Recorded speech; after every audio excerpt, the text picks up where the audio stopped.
안녕하십니까. 수학과 입시를 공부하고 생각하는 사람 헬리오스 김명재입니다.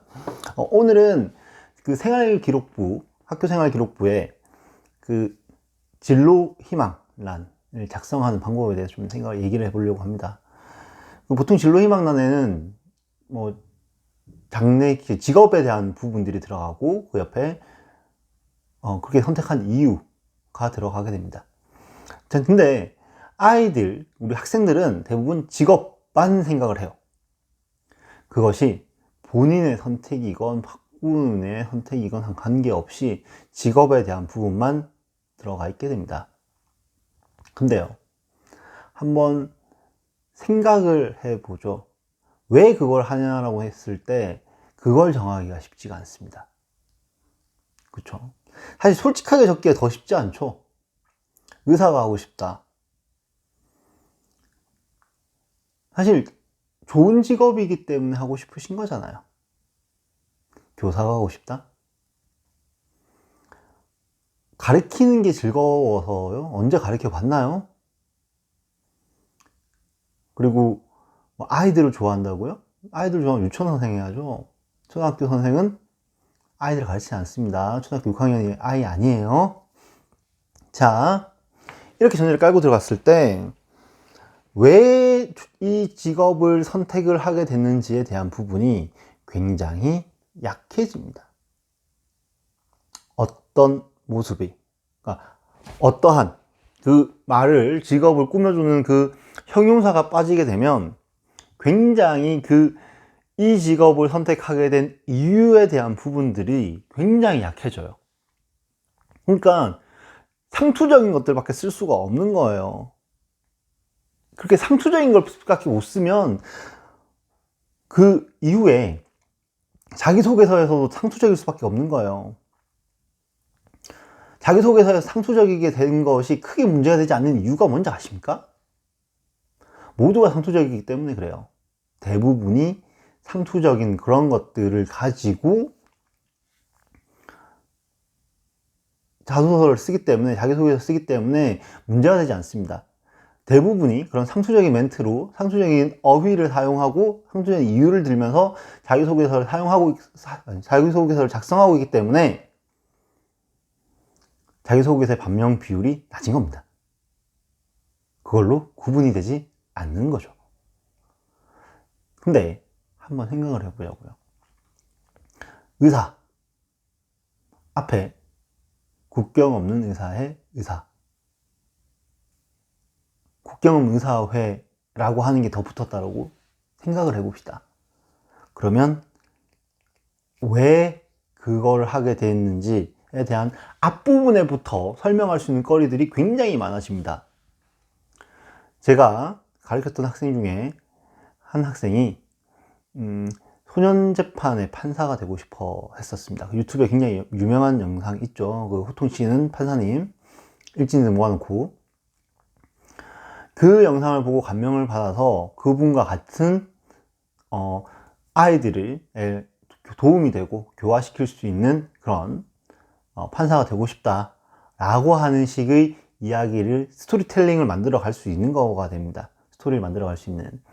그러니까 그 앞의 내용이 굉장히 중요합니다. 의사라면 어떠한 의사, 교사라면 어떤 교사. 그게 그 작성란에 정확하게 들어가 있지 않더라도 머릿속에서는 있어야 됩니다. 또 하나 예를 들어 드리죠. 남자 학생이었는데 2학년부터 꿈이 교사로 바뀌었어요. 어떤 사람들은 자기소개서에서, 생활기록부에서 진로희망이 갑자기 바뀐다는 거 굉장히 크게 문제라고 생각하는 사람들이 있습니다. 근데 우리 잘 생각해 보자고요. 17살에서 18살, 19살 넘어가면서 자기 장래희망 안 바뀌는 친구 몇 명이나 있습니까? 저도 많이 바뀌었는데요.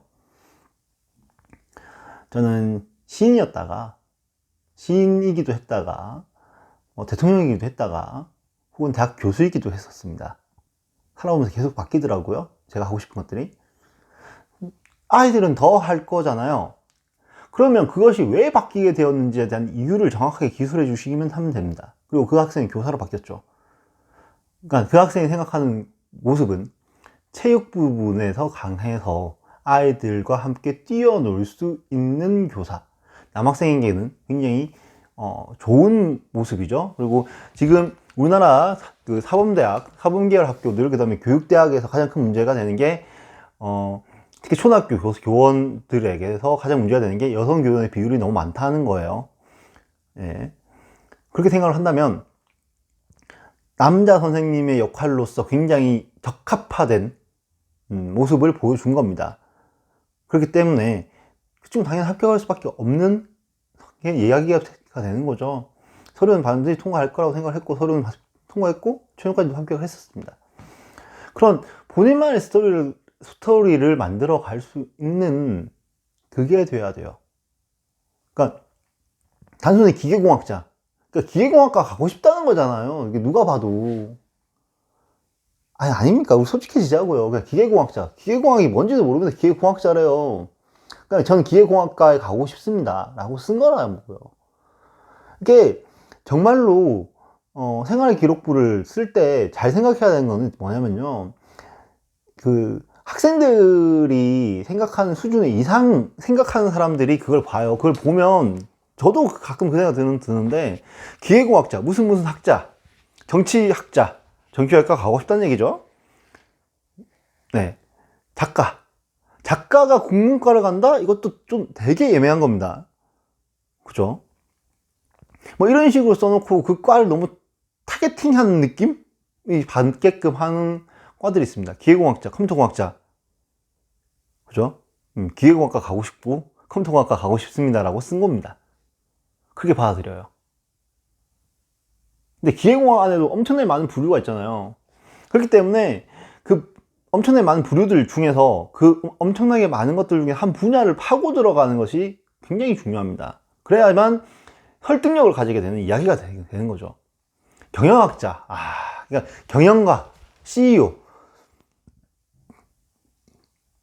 뭐 이런 것들도 있어요. 장래희망 CEO.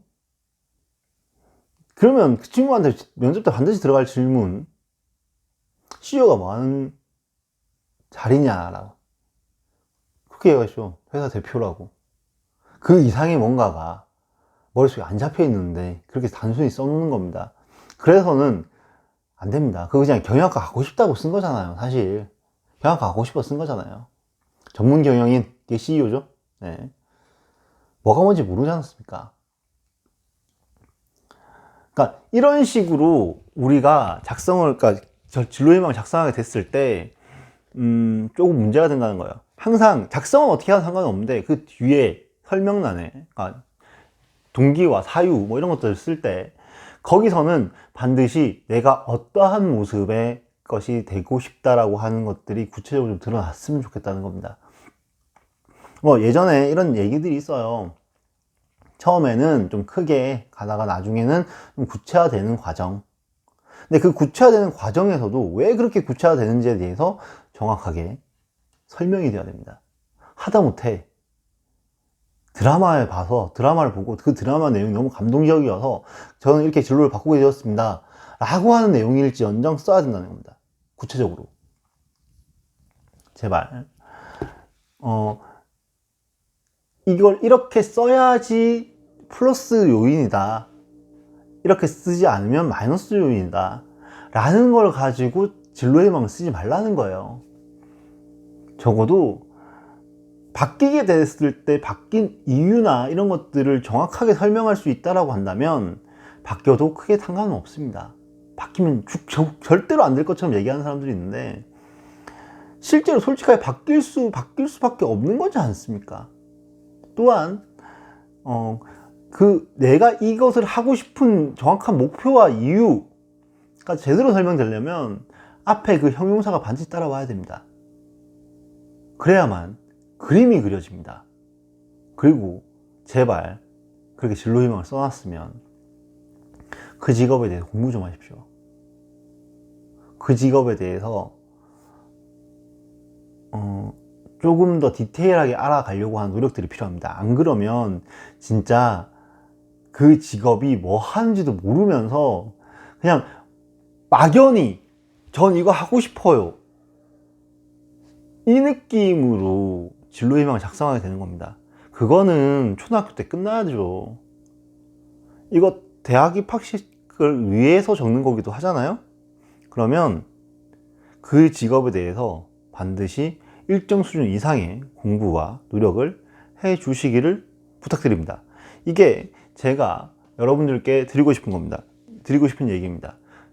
첫 번째, 바뀌어도 상관없으니까 바뀐 이유에 대해서 정확하게 설명할 수 있어야 된다. 두 번째, 제발 직업 앞에 어떠한 모습의 그 직업을 가지고 싶은지에 대해서 구체적으로 설명해 달라는 거고요. 세 번째로,